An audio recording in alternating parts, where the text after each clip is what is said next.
अस्सलामुअलैकुम, आप देख रहे हैं होराइज़न न्यूज़ HD। खबर शामिल करते हैं मखदूमपुर पहोड़ा खानेवाल से।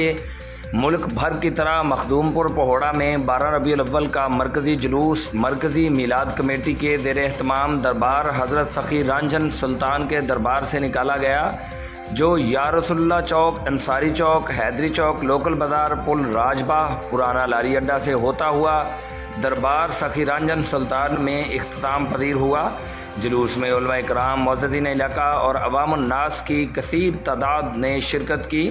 आखिर में दुरूद व सलाम के बाद लंगर न्याज तकसीम की गई। सज्जादा नशीन दरबार सलीम अकबर ख़ान पहोड़ ने दुआ कराई और पंजाब पुलिस की जानब से सिक्योरिटी के सख्त इंतजाम किए गए। रिपोर्ट हाजी साजिद महमूद बलग, खानेवाल।